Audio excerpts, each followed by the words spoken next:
Hello everyone. अब आज हामी इभ्यालुएसन अफ करेन्ट ह्युमन रिसोर्सको बारेमा डिस्कस गर्न गइरहेका छौँ होइन। ह्युमन रिसोर्सको अहिलेको अब करेन्ट इभ्यालुएसनहरूलाई कसरी मेजर गर्ने होइन त्यो कुराहरू। अब ह्युमन रिसोर्स प्लानिङ कसरी बिगिन हुन्छ त भन्दा with the assessment of current human resource होइन, पोजिसन अफ दि अर्गनाइजेसन होइन। अर्गनाइजेसनमा भएको अहिलेको करेन्ट ह्युमन रिसोर्सको चाहिँ इभ्यालुएसन गरेर ह्युमन रिसोर्स प्लानिङहरू चाहिँ अगाडि बढ्छ अथवा मेजर गरेर यो कुरा प्लानिङहरू चाहिँ अगाडि बढ्छ। अब human resource begins with the environmental analysis होइन। ह्युमन रिसोर्स चाहिँ कसरी बिगिन हुन्छ त इन्भाइरोमेन्टको एनालाइसिसहरू गरेर, in which external as well as internal environmental forces are analyse होइन। अब कुनै पनि अर्गनाइजेसनको एक्सटर्नल र इन्टर्नल इन्भाइरोमेन्टल फोर्सेसलाई चाहिँ एनालाइसिस गरेर ह्युमन रिसोर्स अगाडि बढ्छन्।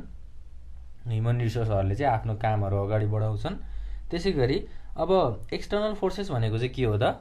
अब जस्तै हाम्रो political, economical, socio cultural, technological change भनेको सबै एक्सटर्नल चेन्जहरू हो होइन एउटा अर्गनाइजेसनको। अब इन्टर्नलमा त हाम्रो अर्गनाइजेसनको अब्जेक्टिभ्सहरू भयो, त्यसै गरी रिसोर्सेस भयो र अर्गनाइजेसनको स्ट्रक्चरहरू भयो। अब ह्युमन रिसोर्स प्लानिङ कसरी अगाडि बढ्दो रहेछ त अहिलेको करेन्ट ह्युमन रिसोर्सको पोजिसन अनुसार चाहिँ अगाडि बढ्दो रहेछ। जस्तै हामीले भन्न सक्छौँ human resource planning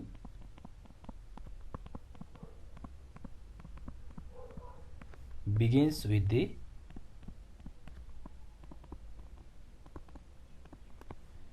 assessment of current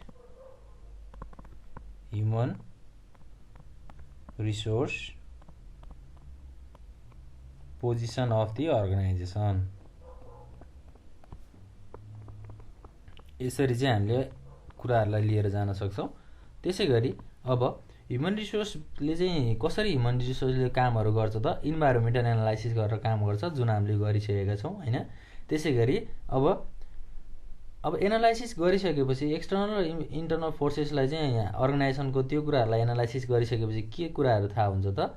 अब अर्गनाइजेसनको स्ट्रेन्थ र विकनेसहरू थाहा हुन्छ होइन। इन्टर्नल स्ट्रेन्थ के छ, विकनेसहरू के छ त्यो कुराहरू थाहा हुन्छ र अपर्च्युनिटिज एन्ड थ्रेट्स होइन, अपर्च्युनिटिजहरू के कस्ता छन् र थ्रेट्सहरू के कस्ता छन्, प्रब्लम्सहरू के कस्ता छन् त्यो कुराहरू पनि हामीले थाहा पाउन सक्छौँ। त्यो कुराहरू थाहा पाइसकेपछि त्यसलाई हामीले म्यानेज गरेर त्यो एउटा टुल्स र टेक्निक्स अनुसार चाहिँ त्यसलाई म्यानेज गरेर लिँदै गयो भने आफूले एउटा स्ट्रङ होइन एउटा स्ट्रङ बन्छ कामहरू चाहिँ, अनि सजिलोसित गर्न सकिन्छ। अब हाम्रो evaluation of current human resource भनेर अब कसरी इभ्यालुएसन गर्ने त्यसको पनि टुल्सहरू छ होइन, टुल्स र टेक्निक्सहरू छ। अब टुल्सको कुराहरू गर्दाखेरि चाहिँ फलोइङ टुल्स आर युज होइन। फर्स्टमा के छ त ह्युमन रिसोर्स इन्भेन्टोरी, त्यसै गरी सेकेन्डमा जब एनालाइसिस। फर्स्टमा त अब ह्युमन रिसोर्स इन्भेन्टोरीको कुराहरू आयो होइन। ह्युमन रिसोर्स इन्भेन्टोरीमा चाहिँ के हुन्थ्यो त it is also called a skill inventory which consist of up to date information भनेको up to date information of organisational employees. कुनै पनि एउटा अर्गनाइजेसनको संस्थाको इम्प्लोइजहरूको एउटा अप टु डेट इन्फर्मेसनहरू हामीले उनीहरूको स्किलहरू होइन त्यो कुराहरूलाई लिस्ट गर्छौँ अथवा हामीले राख्छौँ भने त्यस्तो खालको कुरालाई ह्युमन रिसोर्स इन्भेन्टोरी भनेर भनिन्छ। ह्युमन रिसोर्स इन्भेन्टोरीमा चाहिँ के कुराहरू इन्क्लुड हुन्छ त्यो पनि हामी कुरा गरिहालौँ। जस्तै अब इन्फर्मेसन अफ इम्प्लोइजको बारेमा चाहिँ फर्स्टमा के हुन्छ त क्वालिफिकेसनको कुराहरू हुनसक्छ होइन। त्यसै गरी एक्सपिरियन्सको, इम्प्लोइजको चाहिँ क्वालिफिकेसन र एक्सपिरियन्सहरूलाई चाहिँ मेजर गर्ने अथवा रिपोर्टमा चाहिँ तयार गर्ने। जस्तै the input to this report would be derive from the firms completed by employees होइन। इम्प्लोइजहरूले भरेको फर्महरू हुन्छ नि जुन, त्यो फर्महरूलाई चाहिँ अब के गर्छन् त सुपरभाइजर अथवा पर्सनल डिपार्टमेन्टले चाहिँ चेक गर्छ होइन। चेक गरिसकेपछि अब त्यो फर्ममा के कुराहरू इन्क्लुड हुनुपर्छ त जस्तै ह्युमन रिसोर्स इन्भेन्टोरीमा एउटा इम्प्लोइजले चाहिँ के कुराहरू एड गर्नुपर्छ भन्दा नेम एड गर्नु पर्यो, एजुकेसन, ट्रेनिङ, त्यसै गरी अब हाम्रो एक्सपिरियन्सको कुराहरू चाहियो हैन। त्यसै गरी अब करेन्ट पोजिसनहरू चाहियो, अहिले कुन पोजिसनमा काम भइरहेको छ त्यो पोजिसन लेख्नु पर्यो। त्यसै गरी ल्याङ्ग्वेज, अब स्पेसियलिस्ट स्किल्स के कुराहरूमा चाहिँ स्किल धेरै छ त्यो कुराहरू लेख्नु पर्यो। र अरू थुप्रै कुराहरू हुन सक्छन् हैन, जुन चाहिँ हामीले ह्युमन रिसोर्स इन्भेन्टरीमा चाहिँ इन्क्लुड गरेको हुन्छौँ र त्यही आधारमा चाहिँ के हुन्छ त करेन्ट ह्युमन रिसोर्स अर्गनाइजेसनको अहिले करेन्ट ह्युमन रिसोर्सलाई चाहिँ इभ्यालुएसन गर्न सकिन्छ। अब ह्युमन रिसोर्स इन्भेन्टरीलाई चाहिँ हामीले मेथडबाट पनि एक्सप्लेन गर्न सक्छौँ। जस्तै HRI भनेको के हो त, ह्युमन रिसोर्स इन्भेन्टरी हो सर्ट फर्ममा। It can be explained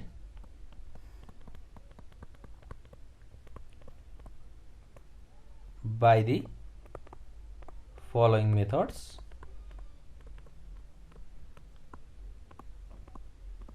following मेथड्समा चाहिँ के आउँछ त, सुरुमा आउँछ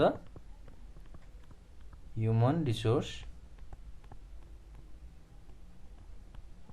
इन्फर्मेसन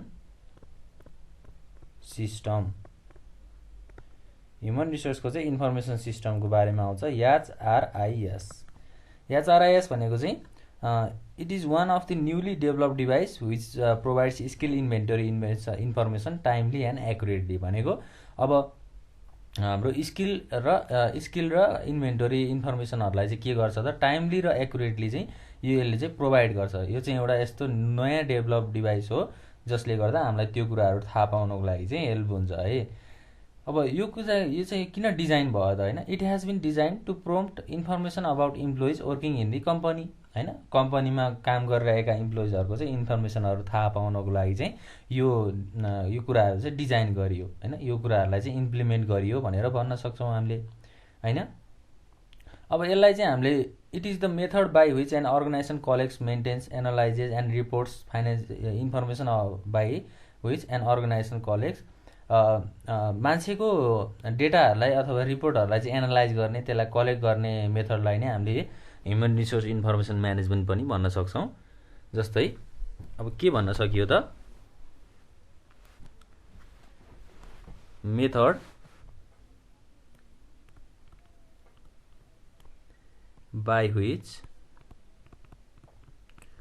an organization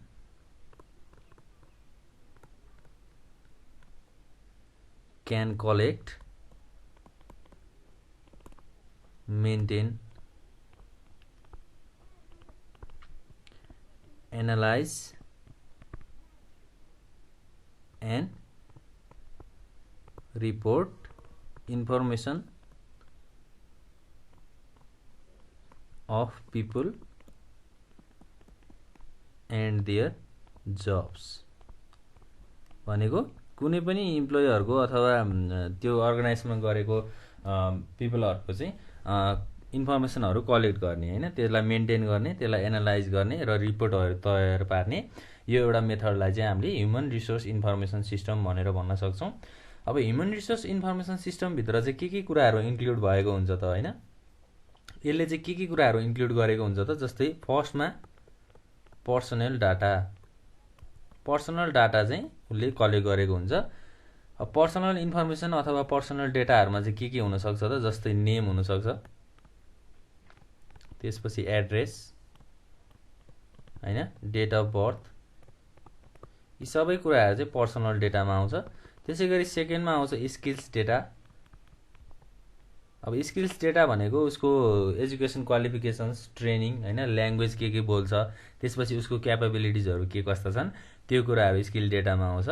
त्यसै गरी थर्डमा आउँछ position data.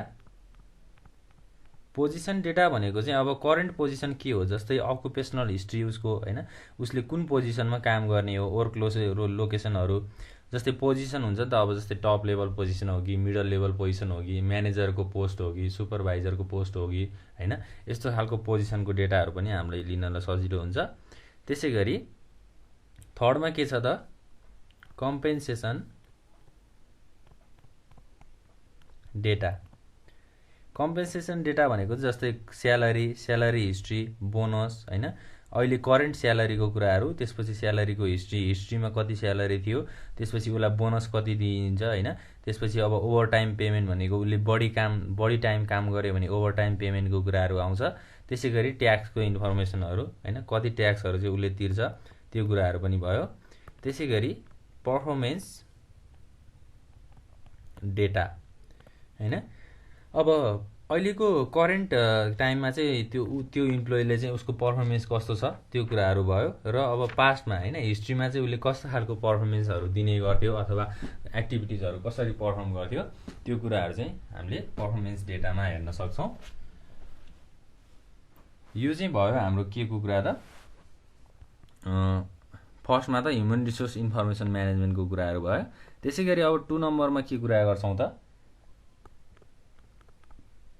Succession planning.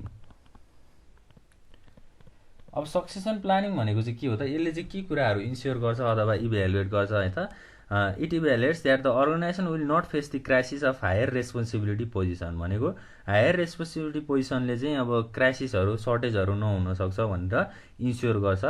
It makes the use of human resource inventory but generally expands to include additional information हैन। अब यसले चाहिँ जेनरली ह्युमन रिसोर्स इन्फर्मेसनको चाहिँ ह्युमन रिसोर्स इन्भेन्टरीको चाहिँ युज गर्छ, तर के कुराहरू एड गर्छ त, एडिसनल इन्फर्मेसनहरू जस्तै करेन्ट पर्फर्मेन्स कस्तो छ, लङ टर्म ग्रोथ हैन, इम्प्लोइजको लङ टर्म ग्रोथहरू के कस्ता हुन सक्छन् त्यो कुराहरूलाई यसले हाइलाइट गर्छ।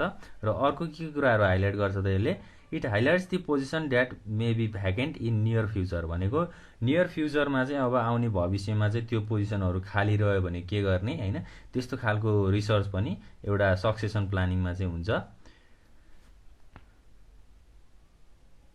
अब जस्तै अब भ्याकेन्ट पोजिसनहरू कसरी आउन सक्छन्, जस्तै रिटायरमेन्ट हुन सक्छ इम्प्लोइको, त्यसपछि ऊ प्रमोसन भएर अर्को स्टेपमा अथवा माथि पोस्टमा पुग्न सक्छ हैन।